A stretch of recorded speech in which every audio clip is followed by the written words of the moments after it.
Hey, hello everyone, and thanks for joining us for Access City Council. I'm your host, David Riggleman, Communications Director for the City of Las Vegas. Coming up on this Access City Council program, Dexter Park opens to the public again. We'll show you all the new features the park now has to offer, including, just in time for summer, a splash pad. And some lucky Hyde Park students get the chance to race at the speedway. The councilwoman who represents Ward 1 and is also our Mayor Pro Tem, Lois Tarkanian, joins me now. Councilwoman, great to have you back on the show. How are you? Good to be back. Good to be back. We've been busy, you and I. Exactly. Yes. Much going on around here. It's always the case at City Hall. So let's show everybody where Ward 1 is located. All right. You know it very well. It's right in the heart of everything here in the Valley. If you live in that area with the big one on it, then you are in the city limits of the City of Las Vegas. And you're represented by Lois Tarkanian, who, Councilman, you've been on the City Council for 13 years. That's right. But next year will be the end of your term. Next year, yes, in about 14 months, I think. You've served I think next June. Yeah, next June. You've served with great distinction in the time that you've That was nice of you to say. Thank you. A lot of issues that you've tackled, especially how I think one of the things that's been great, how you've helped neighborhoods connect with one another to address issues from crime, just common issues within the area. Some of them were big issues that together, everyone working with you managed to solve. It was amazing over the years. When I was first elected, I would go out and meet in neighborhoods, and they would say the city doesn't do anything for us, and they'd complain. And I said, I don't think you understand the resources the city has. Why don't we all join together and meet with the city and see what the resources, and that's how we started our neighborhood associations. Right, this collaboration. I think the collaboration. I think we may have more, not HOAs, but neighborhood associations. Neighborhood associations, right. Where it's more loosely formed than any other ward. They're still I communicating think. And connected, and that's made Absolutely. the difference. And we're still getting them. We're still getting new ones now. We're working very hard on that.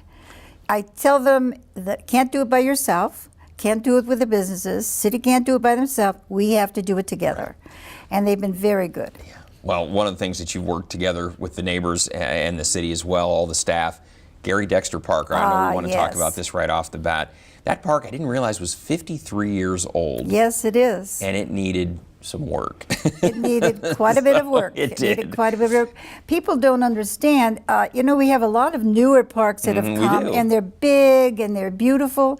People forget that our parks are smaller in the older wards, and they're sort of run down.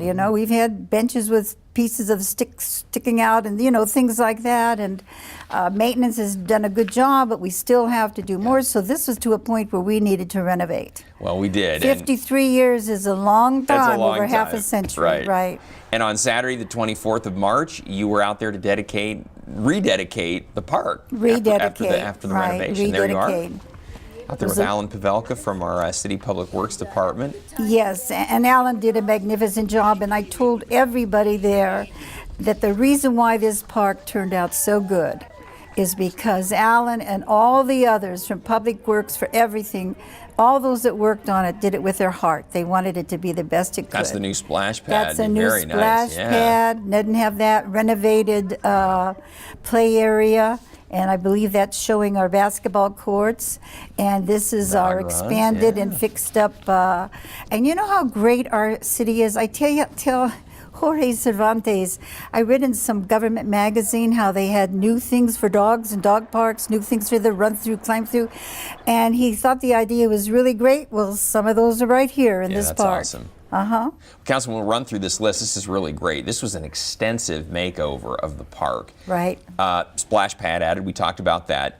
2 new basketball courts, a large dog run, small dog run, walking path, water fountains for people and dogs. That's important in the summer around here. Additional trees and landscaping, parking lot improvements, open grass turf areas, LED lighting throughout, 3 shade structures. That's great on a hot summer day.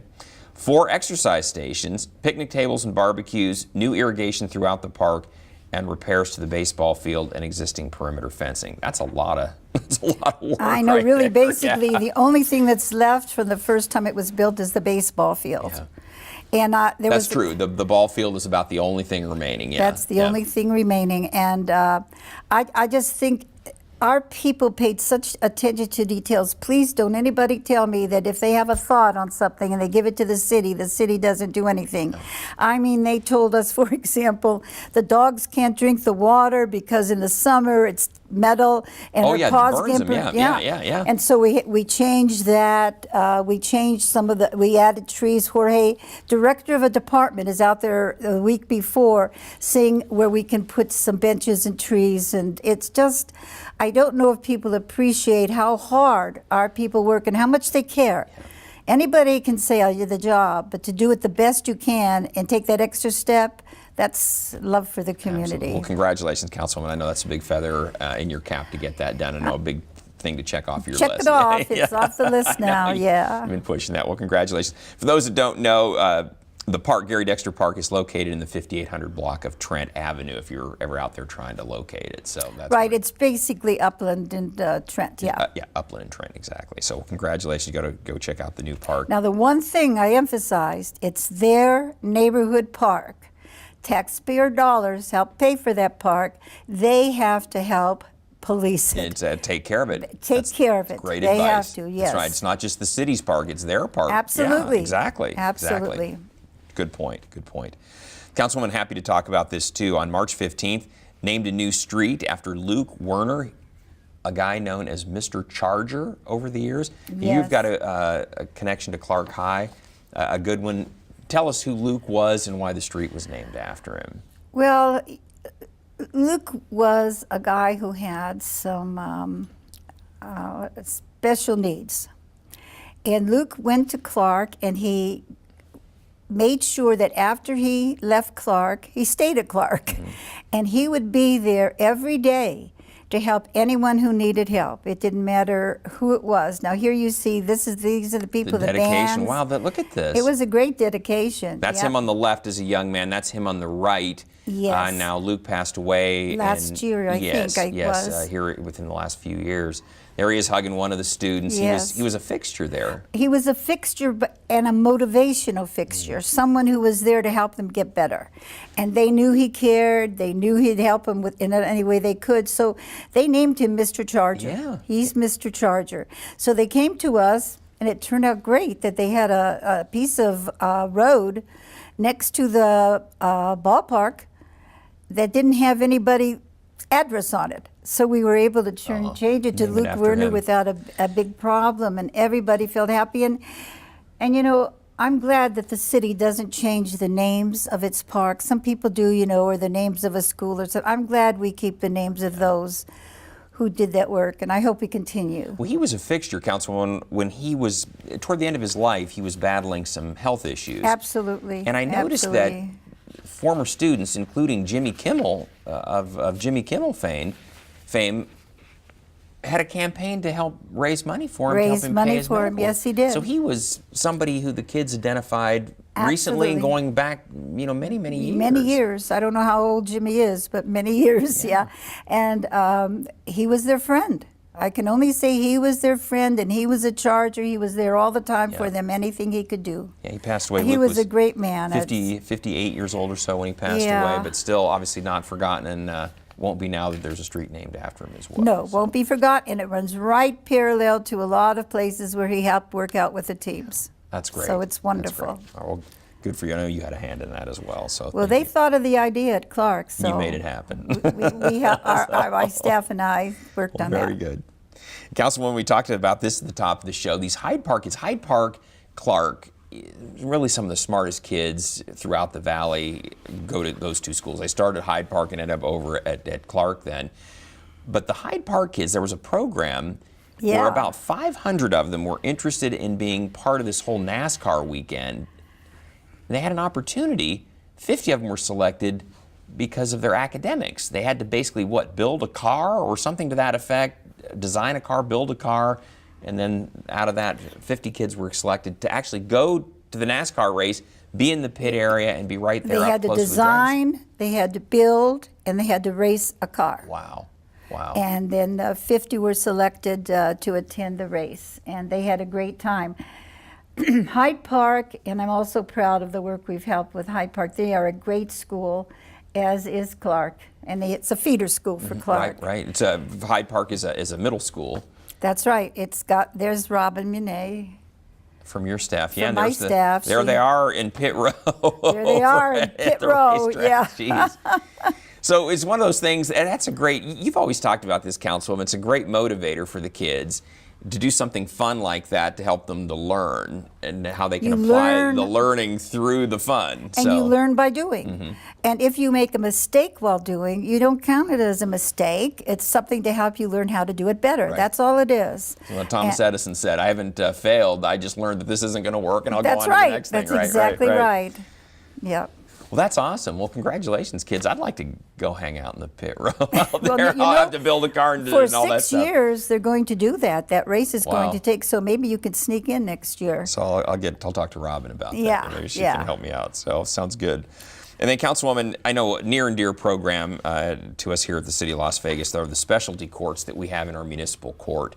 We have a variety of them, some that help youth that always get into trouble repeatedly. We have some for veterans. We also have a program for women who've had a lot of recidivism where they'll just repeat through the system. So we tweeted this out recently. Meet Juanita McCabe, who has successfully completed the Women in Need of Change WIN Court program after overcoming a criminal history spanning more than 20 years. That's a long time. There she is, but she successfully completed the program. She's with Judge Cynthia Leung on the right, and of course that's you on the left. Yeah, we're sort of looking down at her daughter. Her daughter came there, and she did not want to join the WIN Court. She didn't. She refused at first to join it. Once she joined it, she stuck with it. And she has done a magnificent job in recovery, just magnificent. I like that they use the theme of the butterfly, because with the theme of the butterfly, you know, it's transformed, Yeah, you're transformed. And that's exactly what these women are. And if you saw every graduation, they show a picture of when they first entered the program. And when they leave the program, it's amazing. I got to tell you, when they can't believe what they look like when they first came. Night and day, yes. And the clearness in the eyes and the enthusiasm. I'll tell you, Judge Leung does a wonderful job. She really does. She does. All the judges works do, very hard. Well, that's her baby, I think. Yeah, the that court is that WIN Court. Yeah. And again, these are ladies who, for whatever reason, have been in trouble with the law on a repeated basis, and it's kind of it might be addiction, it might be prostitution, it might be robbery, it might be a lot of different things. It might point be is they keep coming back through the system, back through the system. Back through the system. But this helps them get out of the system, and break before you're out, you have a job. They help you get a job. Right. They help you get settled, and you're reunited with your family, so your chances of success are so much greater. Yeah. It's great, too, because some of them have finished school. They've graduated from college through the course of the program. It's been amazing. I know. It is amazing. So, it's a wonderful thing. You've been a big supporter of that. I know Judge Leung appreciates that. It's a wonderful program she started.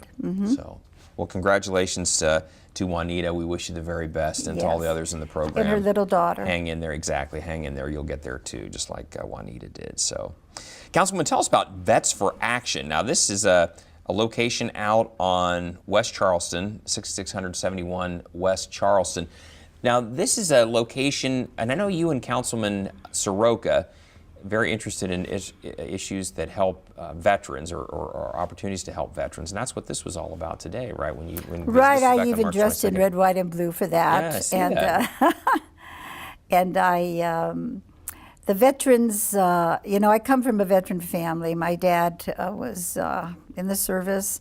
I had uncles at Iwo Jima and uncles who fought with Patton, and so anyway, you have a special place in your heart, and of course Soroka, with his background, does also. And the Air Force, Yes, and here's a gentleman from the San Joaquin Valley. He knew that I was born there, so we had a good time talking together.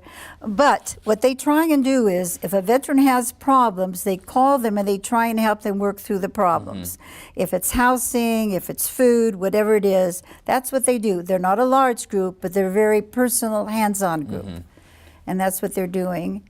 And they're the Vets for Action connects the veterans with the services that they need. And they connect them with other services. Yes, they provide what they can provide, and then they know where they need to go from there. That's great. That's great. Sometimes that's all you need is I need just point me in the right direction. I'll figure it out, but I just need to know where to get started. And sometimes, you know, having vets, like the people that were there were vets from the Gulf War, the Korean War. Wow. Yeah, went back far, but they know what the problem is, and that makes it better for them to help, I think. Good deal. Now, is that location on Charleston new? Was that a new location? That's a new location. Okay. It is. It's a small office in a business building. Gotcha.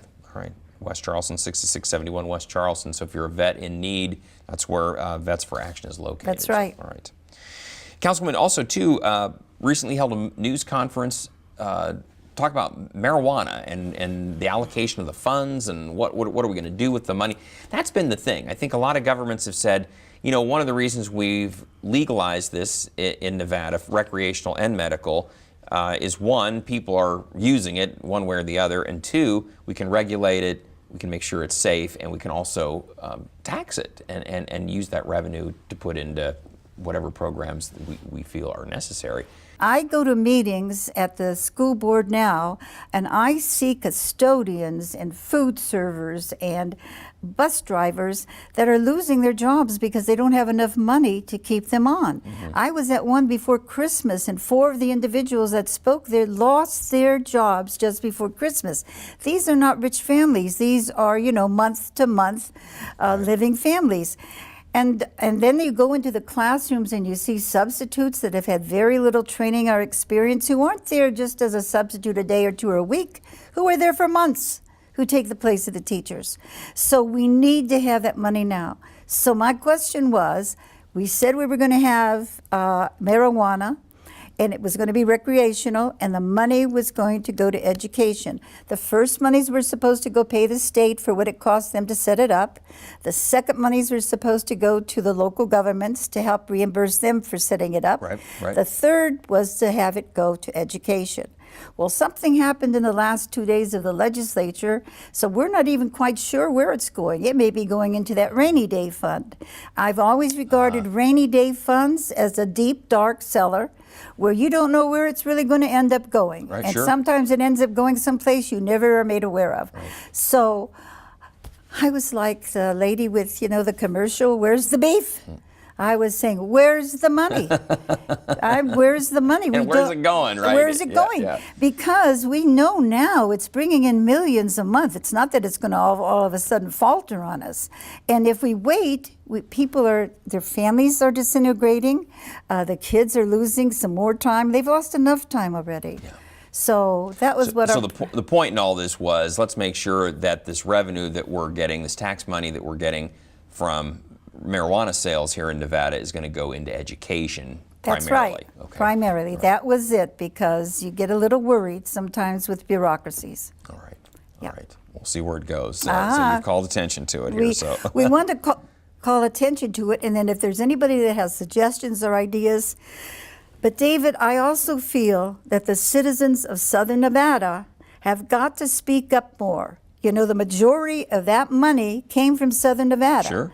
Any crime that comes, any other problems that come, we have to cover the costs. Right. And so we should get whatever money is the percentage of what is sold, you know, here in Clark County, which would be the largest percentage. And parents, not even parents, but people should speak up for us. Don't just sit back and listen to what someone's going to say and then complain later. Mm-hmm. Do something now. So we're trying to activate people so something will be done. All right. Well, you're on a crusade, so I'm on a crusade now. And yeah. I know you'll stay on top of this one for sure. I do stay on top of crusades. You do very well. Another one that you've made happen, a crusade you were on that's headed in a great direction, is our medical district right in our downtown. And we want to talk about this. We tweeted this out here recently. We said, meet the new face of healthcare in Southern Nevada. Join us for a town hall at City Hall. And that took place back on February 27th. This was a great meeting at City Hall in Chambers. We televised this here on Channel 2. And the idea was to give everybody an update on where we are with the whole medical district and what's coming next with the medical school and everything else within the confines of the district. So you were there as well as Mayor Goodman. There's Carolyn. the mayor. And you also spoke as well. Right. And this is so important. And the medical doctors are so enthusiastic about what's happening. It was very bad, I felt, for the regions to get us into that problem, which now questions, is the money going to be given or not given? And the money should be given. And even if it's part of the marijuana money, for a medical school, it goes to education, and it goes to improve the health of everybody. And we've got the enthusiasm of the donors, we've got the enthusiasm of the medical people. Sometimes I've learned they don't always get along well together. Right, like everybody else. Yes, like everybody else, but they work so hard. And this is extremely important for our community. You know, not only educationally, but also economically. Yeah. Yeah, and really, this was a great opportunity for people to hear kind of what's next with the district, Right. especially a key component of the medical district is, as you said, Councilwoman, it's going to be the medical school. And how is it going to fit? And is the funding going to fit now or not fit? Is the funding going to be there? We're going to have to make sure it continues to fit. We're just going to have to work through that. You know, nobody understands exactly what happened. You don't really know what's happening there, but I do know it's important. I know it's critical to Southern Nevada. I had an illness nobody could diagnose here. Elias Ghanem, who was a doctor here, referred me to UCLA. The day I walked into that lady's office, she diagnosed it. You know, we have to, and that's a learning. That's a medical school over there. Right. You need to have people who see what they call the zebras. Yeah, well, and true, you always get, when there's that academic connection, you're going to have that ability to do the research to solve the cases that are going to be a lot tougher than just going into the doctor's office for something common. Well, that's right. And you know, what are the two big things we're hearing about lately? The school district doesn't have enough money. It's reorganizing, and if they had the money now, it would help with the reorganization to make it better. And secondly, the medical school. Well, the marijuana money, if it's utilized for public education, could help do those two things and not take away money from any other project. And I think that's critical. All right. Councilman, let's shift gears here a little bit. Talk about form-based code. City's going to be shifting to form-based code. It's a way to kind of streamline the code process, the zoning process is a better way to phrase it, so that not every single thing has to come before the city council. So we've been having a series of meetings to kind of update people on how this works. Kind of the gist of it is, if you agree that this is what the neighborhood is going to look like or the area is going to look like, then it moves forward without having every project. We've had several meetings with large groups. We are now moving into smaller groups because we want to be able to hit each person individually if we can. We have developers who want to come in, and is it the right kind of development? Is it what should go there? Yeah, it's going to fit well. Yeah. Fit well. Mm-hmm. And so the form base is supposed to allow the residents to determine what type of businesses they would like to have. And they, you know how we have a zoning of this and a zoning of R1 and C2. All different kinds. Well, they have what they call TR1, TR2, you know, TR3, where you go gradually from farming areas and you move up into the top urban. And so it's to select what might be best for that area and what's best for the residents who live in that area. And it's the residents who are going to select. Right. So I'm trying very, very hard. I have had some difficulties in misinformation given out to either side before this or not for this, but we're working very hard to do it and make sure it's the citizens. Right. And it's really important that the citizens get involved, because once there's an agreement as to what the neighborhood is going to look like, the form-based code for the neighborhood is going to be, that's what's going to happen. So if you're unaware, if you're not involved, some things may come in that aren't going to have council approval or going to move forward, and you may not know if you're not involved in the process at the beginning. Right, and I want to emphasize this is residential, I mean not residential at all, it's commercial. Right, and how that we're fits. starting here, and then there's another area in the city that they're going to work on. It may be that we decide this is not the way to go. It looks like it may be the way to go with the way people are talking now, but it's a difficult decision to make. But you know what, they show us, for example, if you were going to have condos, what will the condos look on the outside? You know, will it be this and then something next to it that really doesn't match fit, it well, yeah. and Right. something next to it that doesn't match it well, the outside form of it. Right. And that's a lot about what it's Exactly, going to be. and to tie it all together. Tie it all right, together and make it something that stands out in your mind. Right. Yeah, yeah, exactly. Councilwoman, we're running out of time here, but We we want are. to mention you got a couple things that are coming up. We want to tell everybody about Movie in the Park, April Yes. 27th. Coco. Coco. It's a great Everybody movie. loves Coco. And I haven't seen it yet, so I'm looking forward to it. Good deal. Friday, April 27th at dusk. It's going to be out at Essex Circle Park. There, Right. 600 Essex Circle. It's near Charleston and Decatur. Yes, it is. And it's, should we mention, it's free, by the way. Oh, yes, it's free. Free popcorn, free water, as long as supplies last. We do have some vendors who come. We have some ice cream and everything, but Nice. that costs. So. Yeah, if you're going to buy that, but the movie itself and The it come out, movie and the popcorn and the water, yeah, that's all free. It's all on. Yeah, bring a nice thing to sit on the grass, Yeah, you yeah, know. it's fun. Yeah, It's it is fun. It's that time of year we start enjoying that kind of thing.